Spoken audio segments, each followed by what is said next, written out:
أقول هذا حظا على يسير كبير، يسير عسير، يسير على من يسره الله عليه. ما هو؟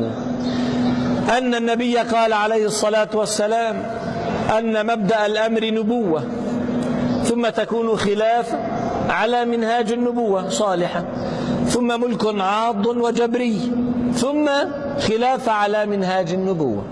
فأنا أبشركم بيقين هذا كائن، ولكن أذكركم بعد البشارة أنه لن تكون الآخرة حتى تكون كما كانت الأولى. قال النبي تكون نبوة ثم تكون خلافة على منهاج النبوة. مين المقصود؟ أبو بكر وعمر وعثمان وعلي، مش هيك؟ أظن عثمان كان شافعي. لا علي كان شافعي، عثمان كان حنفي ولا لا؟ كان حنفي. عمر كان متشدد حنبلي. عمر كان حنبلي، شيء فلسطين حنبلي. فبالتالي يا اخواننا منهاج النبوة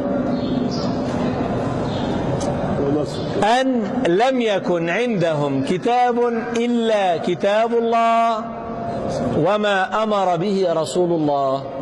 ما سوى ذلك من مثل ما قال الفاروق الصالح هذا مسيلم الكذاب.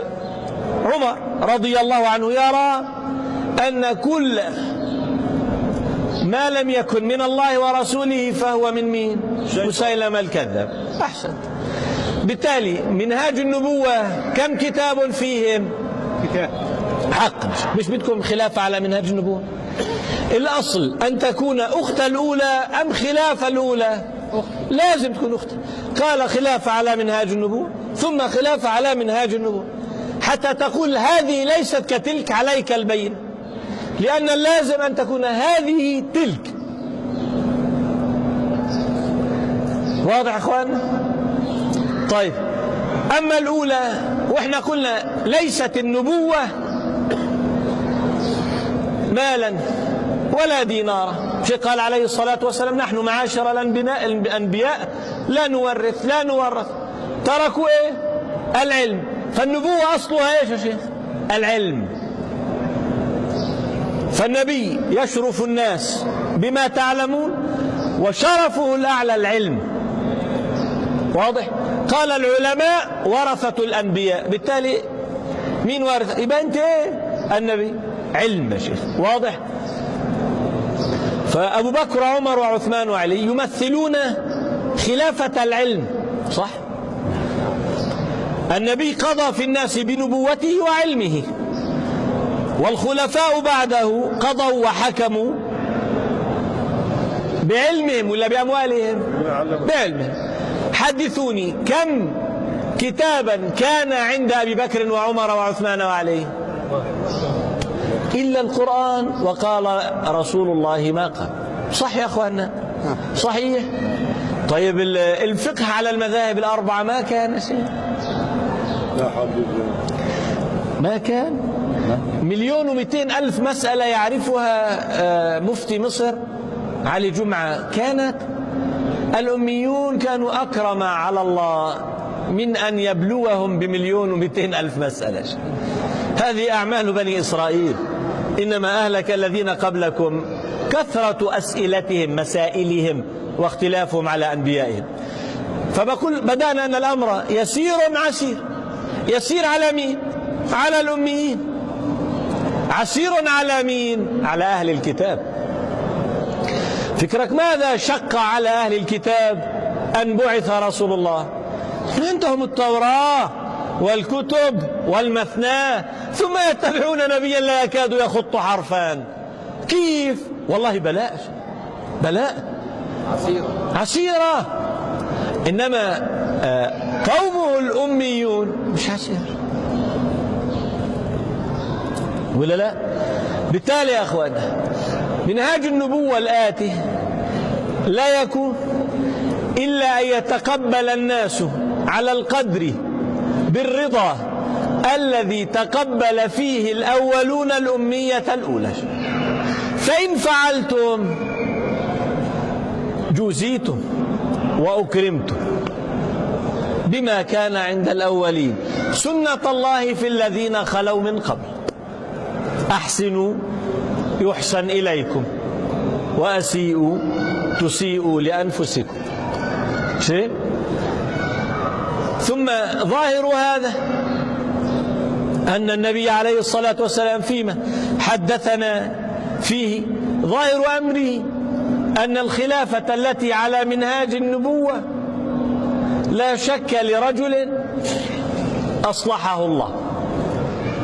واضح أن النبي قال عن المهدي يصلحه الله، صحيح، لأنه لو تركنا الله لأنفسنا كيف بدك تصلح بعد 1400 سنة، أو إذا بعث في هذا العصر أو بعد الذي يليه، كيف بدك تصلح في هذا الخبث وهذا الفساد؟ فأول شيء يصلح، وأنا بقول لك يعني عليه لزاما أن يكون كما كان الأولون. من الأدلة على هذا أن يكرمه الله لأنه رجع كما كان الأولون أن ائتم به عيسى بن مريم. فشاهد صلاح الرجل أن روح الله صلى وراءه. بالتالي هذا رضا وإقرار من روح الله عيسى بن مريم الذي بكت الله به الأحبار لهذا الرجل. فواضح أن هذا الرجل ما في من دماء الأحبار ولا من خبثهم شيء. واضح أخوان؟ وواضح أن عيسى بن مريم يعلم أن هذا من دماء محمد عليه الصلاة والسلام، ومن مداد علماء النبي عليه الصلاة والسلام الذين صدقوا الله وصدقوا المرسلين. إيش يا شيخ؟